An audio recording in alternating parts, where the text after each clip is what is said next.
Hello everybody, Dr. Vasquez here, coming to you live after I took a few days off to travel, as I mentioned in one of my other videos from about 2 weeks ago. So around that time, it's probably about 2.5 weeks ago by now, as I'm sure you all know, all of you who are also Americans, the United States situation just keeps getting worse by the day, and certainly by the week. And so for those of us who are sensitive to our environments, in this case being even marginally aware of what's going on, then the whole thing is just exhausting. So we had already planned some travel, and so we of course completed that travel. But between planning that travel and implementing that travel, that's when Trump decided to start attacking Iran. And so obviously that's going to lead to the closure of seaways that transport petroleum. That's 21% of the world's oil. And so that's going to have downstream consequences, which are just going to be chaotic. So now gas prices are increasing in the United States. That's going to increase travel prices. That's going to increase food prices. That's going to increase medicine prices. That's going to increase prices for everything that goes in and out of the United States, which is therefore going to have domino effects on other countries. So imagine other countries now having to pay more for oil because Trump decided to attack Iran. So, I mean, the whole thing is just absolute stupidity. So one of the ways to alleviate the stress of that stupidity is just to travel. And so, typically when someone is traveling, they're not, looking at their phone and keeping up with media and news and all that kind of stuff. And it's kind of a way to take a break from the chaos of one's own society. And so, like I said, we didn't plan it that way, but that's how it kind of played out. Again, we had planned a little bit of travel, and then the United States took another decrement in terms of chaos and disorganization. And so now, here we are almost a month later after Trump attacked Iran, and we all internationally are having to deal with the consequences of that. So anyway, it was a good time to take a break, as it turns out, even though, like I said, I didn't plan it that way. So I am going to talk about that travel a little bit. And I'm sure that some of you don't care about travel, especially my travel. I mean, so what? And that's fine. If you don't care about it, then don't watch the videos. And you don't have to care about travel. In fact, some of us are taught to not like travel, I know that happened to my mom. This is one of my mom's famous stories. But when my mom was a kid, like 6 years old or something, way too young to know anything, but it happened when she was about 6 years old. My mom grew up in a pretty dysfunctional and very poor family. And so, like when she was about 6 years old or so, she blurted out in the kitchen, she says, one day I want to go to Europe. And to say that to a poor Southern family apparently was the wrong thing to say, because she got banished to her room, and they made a big deal about it. How could you say such a thing? I mean, she was just a little kid. In a healthy family, they would have said, that's great. Whatever you want to do, you can do it. The world is your oyster. You can grow up and explore the world if that's what you want to do. Or you can stay home if that's what you want to do. But you can do whatever you want in your life. That's what they should have said. But instead, they told, again, the child version of my mom, they told her, oh, this is the most outrageous thing you could say, and how could you even think such a thing? So anyway, that's probably why my mom later wanted to travel, to kind of prove them wrong in a sense, and kind of assert herself as an adult, was to show them that, yeah, I can and should travel, and I have the right to travel. And that was kind of how my mom played out the end of her life too. My mom lived the last few years of her life in Spain, and she ultimately died in Spain. And as soon as she died, that was in January of 2022, we got the hell out of Spain because we were living there nearby her in a different city. So again, I'll talk about travel. And again, I'll talk about it for those of you who want to hear about it. And for those of you who don't, you don't have to watch that segment or those series of videos. I did record 2 spontaneous videos about travel while I was traveling. And so they're not very pretty. They're certainly not studio quality visually or auditorily, so to speak. A lot of background noise, and especially wind. Both of those places were on the coast, and it was pretty windy. And so I was sometimes I was like turning the camera to try to sense or feel where I had less wind resistance and therefore less noise. And so they're not very good quality videos. But the message within those videos, I think, has value for those of you who give half a damn about traveling. And so in one of those videos, you'll see I was standing next to a church, and I was talking about what I perceive as the importance of travel. And one of the things, let me just think for a moment. One of the things, I guess this is a common theme in both of those videos that I did spontaneously. But one of the themes in both of those videos is that rather than looking at travel as a luxury, or, oh, you're just blowing money, or it's just a waste of time, or whatever some people might say, I invited kind of a different perspective on travel, and that is that maybe travel is actually a responsibility that we have to ourselves. In the sense that, you know, so I want to say all this talking about travel with respect to people's, limitations and financial restrictions, because I know those are real and I know those suck when that's the situation. And so, like when I travel, I have to be, aware of the expense of it. I mean, I have to know if I have the money, if I can justify the money, should I spend money on something else? And like last year, I had an accountant who stole some money from me, and that hurt. And that was some money that I had kind of earmarked for travel, and then he stole it, and then I was faced with whether or not I was going to travel, despite the fact that this accountant stole some money from me. So, I'm aware that travel usually costs money, and with the world economy, and especially the American economy right now, money's tight for everybody. And even for people who aren't kind of tight financially right now, they're still aware of the anticipated financial complications that are on the horizon, and things are going to get worse for everybody, including people who actually have some money. So everybody has to be aware of finances, I guess, unless they're super rich or whatever. But anyway, yeah, we travel, and sometimes,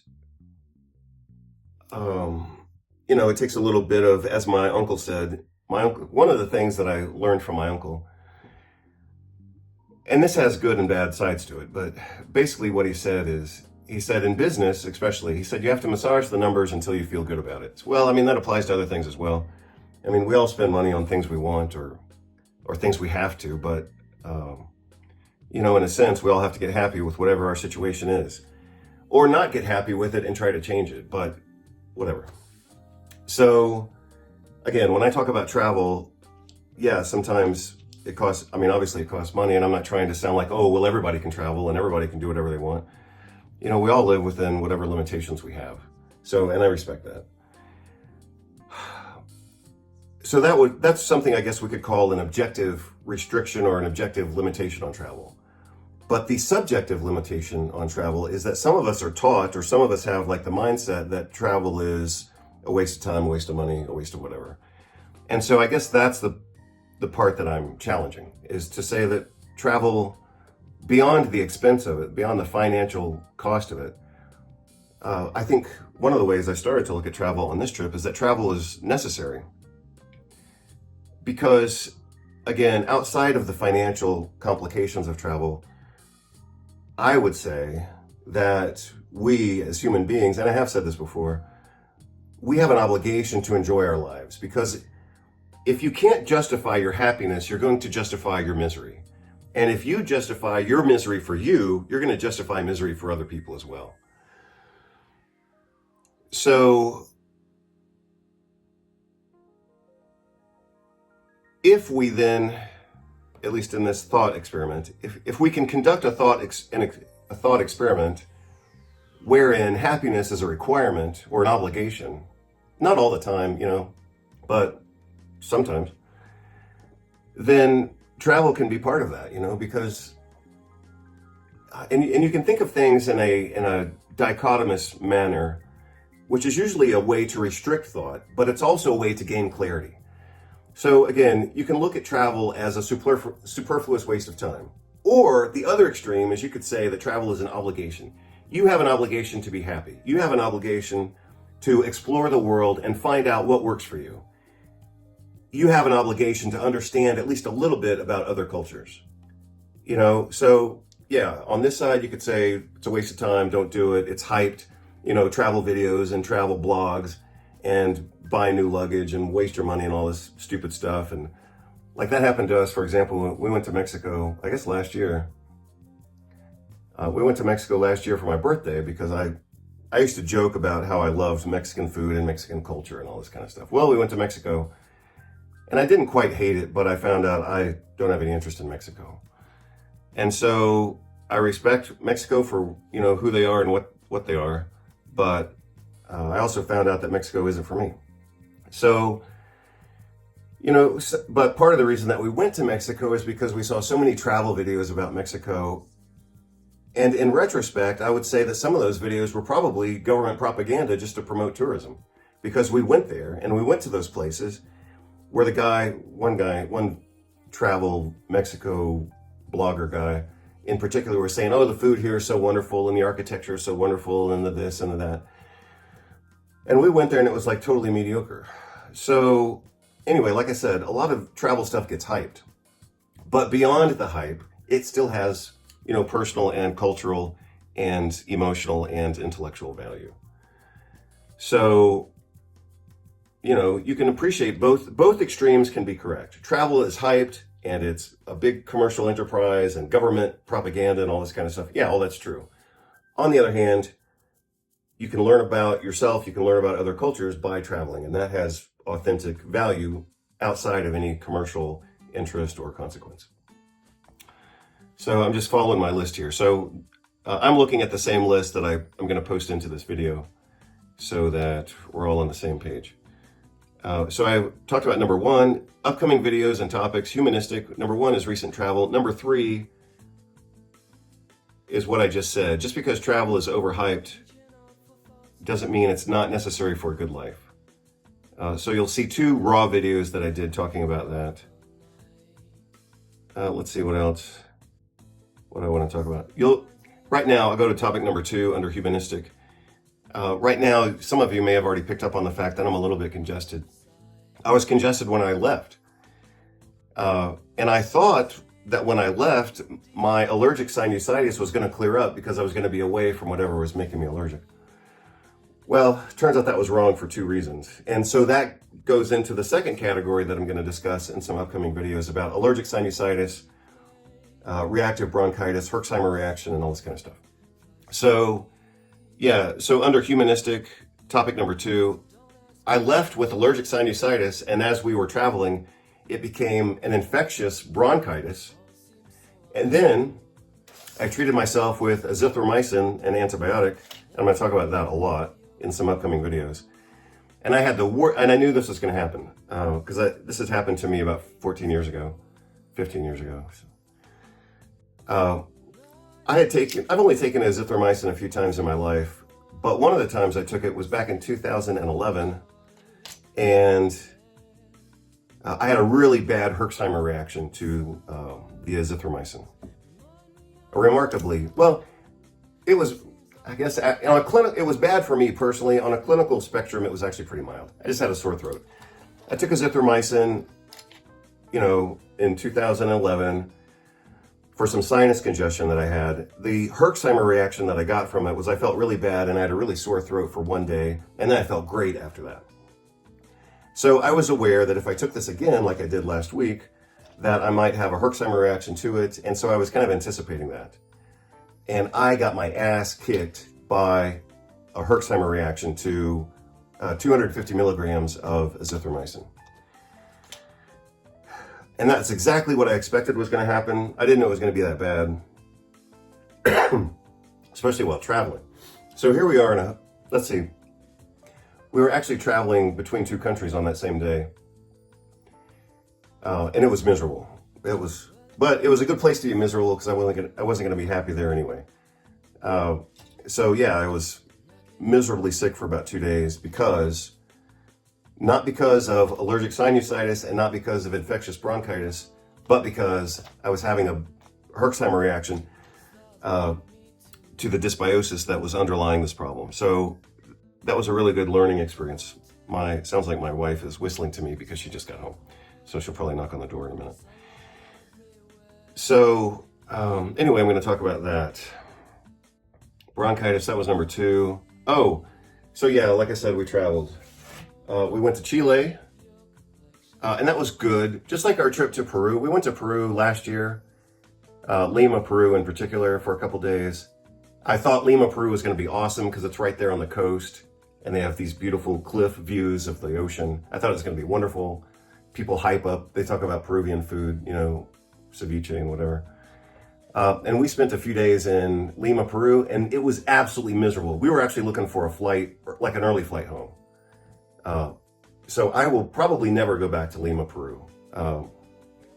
We could go back to whatever that city is on the outskirts, Cusco, to go to Machu Picchu. I mean, that's still kind of a peripheral interest, but probably not. So I thought I was going to love Lima, Peru, and I hated it. Sorry, but that's just the way it is. I thought I might like Chile quite a bit, and it was okay. Like, this wasn't a horrible experience, but it's not one that I'm going to repeat. We went to a few places in Chile, and I don't think I'll ever go back to Chile again either. It was okay. We had a few good moments. We saw some beautiful sunsets. We saw the ocean. They have some good mass transit that I of course love. I love mass transit, but I don't think we'll ever go back to Chile. We did go from Chile to Bariloche, and that was pretty epic. So we had one day of really bad rain, but we had 2 other days where we got to go out and see some stuff. The weather wasn't that great, but it was nice. We had some good experiences. I could possibly go back to Bariloche. I do have some affinity for Patagonia just because I like being outdoors. It reminds me of Oregon and Washington. But I could take or leave Bariloche. If I go back, I go back. If I don't, at least it's off my bucket list. So remember what I said a few years ago. You can't wait to the end of your life to live your bucket list. I mean, what if you do something on your bucket list, you know, after you've received a terminal diagnosis, and you find out, damn, I could have lived this for 20 years or 10 years or 2 years. But instead I'm finding out about it, you know, on my way to hospice. You don't want that to happen. So if you have things on your bucket list, like going to Santiago, Chile, or going to Valparaiso, or going to Viña del Mar, like we did, then find out now, go. But you don't want to, like I said, you don't want to have something on your bucket list and then do it when you're on your way to hospice and then say, damn, I could have had a great life. Same thing with Bariloche. Bariloche was on my bucket list. It's not like I would want to live there because I don't like cold, freezing, snowy weather all the time, which they have, you know, for a few months out of the year. But I'm glad we went. It's off my bucket list. If I go back someday, you know, to take my nephew there or something like that, then yeah, I could do that. I would enjoy doing that, but I don't have to do it. It's off my list.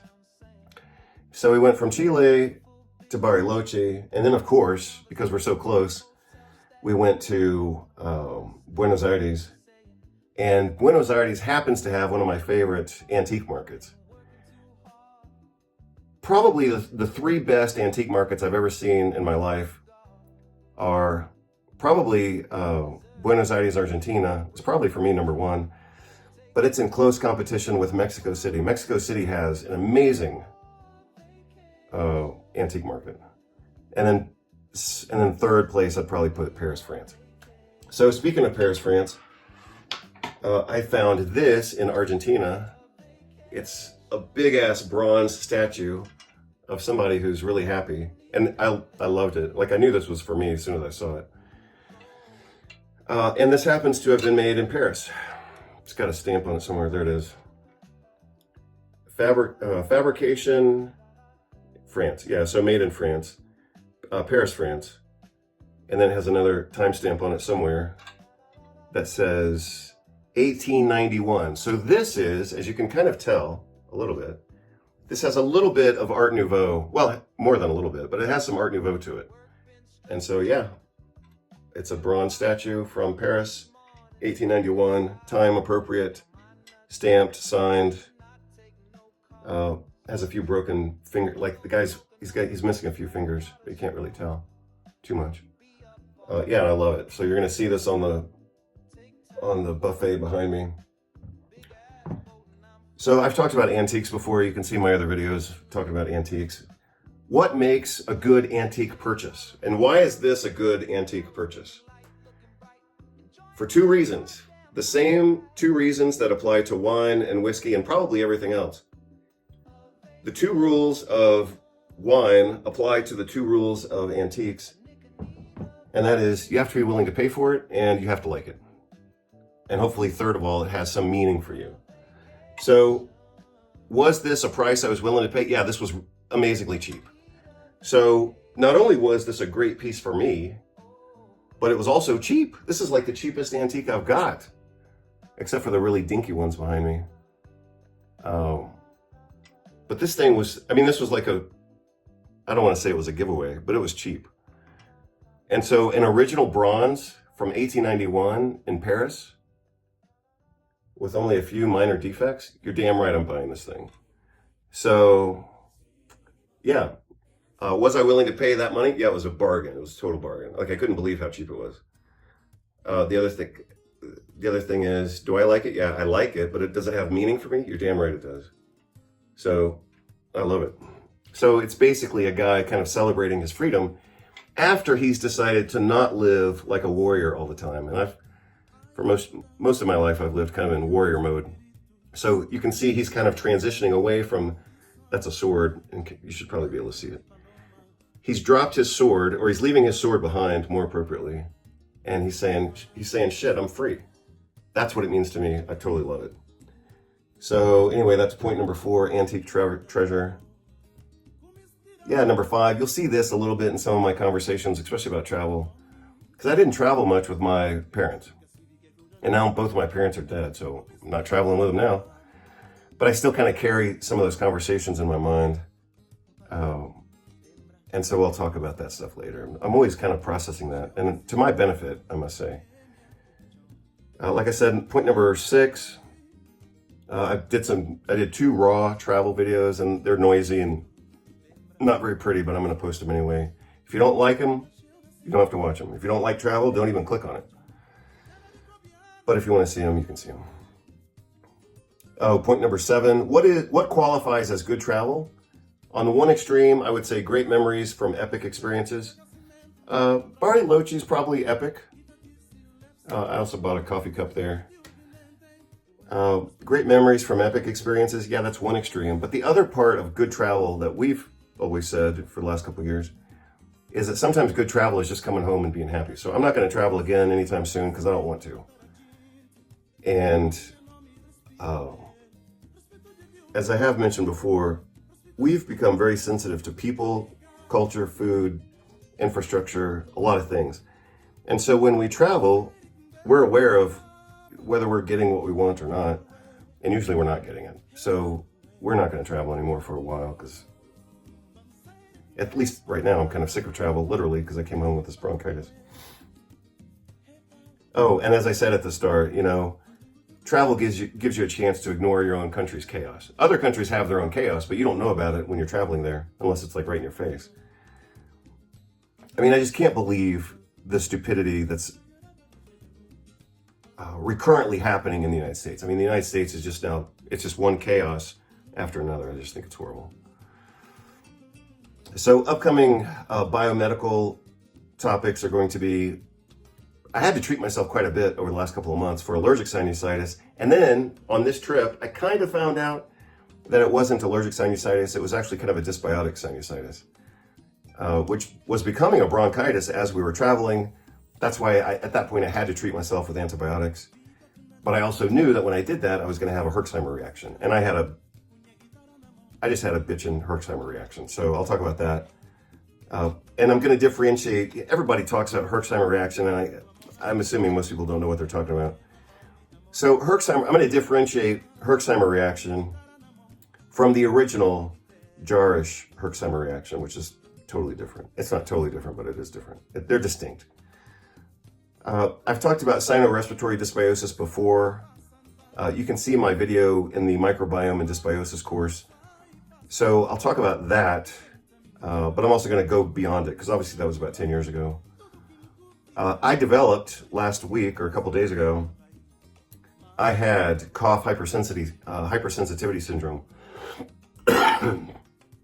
which I do not have right now, even though I have a really minimal cough.